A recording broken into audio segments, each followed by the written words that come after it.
5.18 주간을 맞아 여야 정치인들이 광주를 찾아왔습니다. 특히 대권 주자들의 호남 민심을 잡기 위한 발걸음이 바빠졌습니다. 최근 호남 지역 국회의원들은 대권 주자 지지를 속속 밝히면서 대선 경선 국면이 다가오는 걸 실감할 수 있습니다. 대권 주자 행보를 중심으로 한 주간의 정치 소식 짚어봅니다. 김경진 변호사 나오셨습니다. 네, 어서 오십시오. 이낙연 전 대표 어제 광주에서 광주선언이라는 걸 발표를 했어요. 이 내용 중에 개헌 얘기가 들어가 있으면서 이게 사실상 대선 출마 선언이다 이렇게 읽히는 것 같은데 어떻습니까? 예, 당연히 그렇게 봐야 될 것 같고요.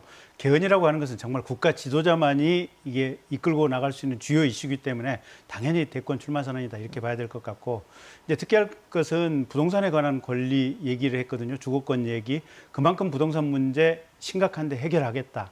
그다음에 생명 안전권 얘기를 한 것은 최근에 산재 사망 사고 젊은이들 많이 희생되고 있는데 앞으로 본인이 대통령 되면 그 문제 반드시 해결하겠다. 그다음에 사면 건의했던 것에 대해서 사과를 했거든요. 정의로운 세상을 만들겠다. 그다음에 대구와 이 고속철 반드시 개통하겠다. 이 부분은 동서화합과 어떻게 보면 균형 있는 국가 발전을 이루겠다. 이런 비전을 개헌의 어떤 형태 얘기를 빌려서 얘기한 것이다. 이렇게 보시면 될 것 같습니다. 네. 지난주부터 해서 정치권을 중심으로 새 결집이 본격적으로 시작된 것 같아요. 네. 예, 먼저 사진 한 장 보고 넘어가겠습니다. 네, 이게 지난 13일 사진인데 보면은 정세균 총리가 가운데 있고요. 그 옆으로 신정훈, 김회재, 이용빈, 조섭, 광전남의 국회의원 4명이 주르륵 서 있는 게 보이고요. 또 그 옆으로는 강기정 전 수석 모습까지 보입니다. 광주 전남 국회의원 4명이 전북 출신의 정세균 전 총리를 공개 지지한 건데 전남 출신인 이낙연 대표가 아니고 전북 출신 정세균 전 총리를 지지하는 모습에서 지역 유권자들 중에는 갸우뚱하시는 분들도 계실 것 같아요. 어떻습니까? 사실 근데 이제 이 원칙적으로 따져보면 정말 국가의 지도자감을 찾는 과정이기 때문에 지역하고 상관없이 훌륭한 지도자라고 생각하는 사람을 찾아서 지지하는 것이 이제 맞는 태도다 이렇게 봐야 될 것 같고요.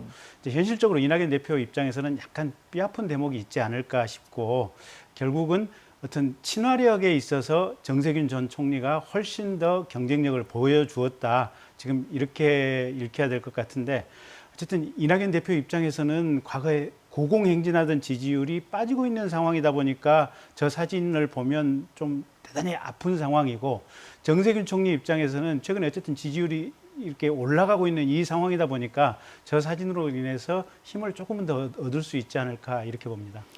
네, 이재명 경기지사 얘기도 해보겠습니다. 친노 친문하면은 떠오르는 사람 중에 하나가 이해찬 전 대표예요.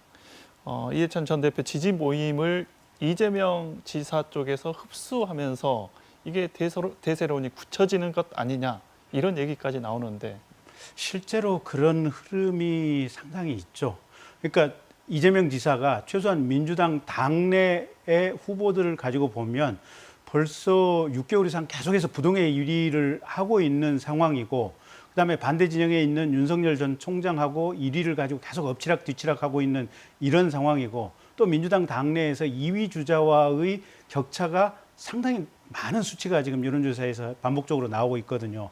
그런 상황 속에서 민주평화포럼, 민주평화광장 창립식을 했는데 거기에 이름을 올린 사람만 해도 한 15,000명 이상 되고, 특히 그 현장에 있었던 사람 상당수가 이해찬 전 대표하고 가까운 국회의원들, 그다음에 노무현 정권 창출에 상당한 역할을 했던 노무현 정부 시절에 정책실장을 했던 이정우 씨라든지 또 문정인 특보, 정세균 전 장관, 이런 분들이 들어있다 보니까 친노 친문 쪽에서도 드디어 이재명 지사 쪽하고 결합을 하는 것이 아니냐, 이렇게 이제 민주당 당내에서는 인식할 소지가 있다 보니까 저 흐름이 당내 대세로 이끌어갈 수 있는 아마 주요한 계기가 될 수도 있다, 이런 관측이 나오고 있습니다. 네, 이른바 민주당 빅3 이낙연, 이재명 그리고 정세균 이분들이 호남 구애, 그러니까 호남 민심을 얻기 위해 무던 애를 쓰고 계시긴 한데 네. 호남은 어떤 한 일방의 편을 지금 들고 있는 것 같지는 않아요.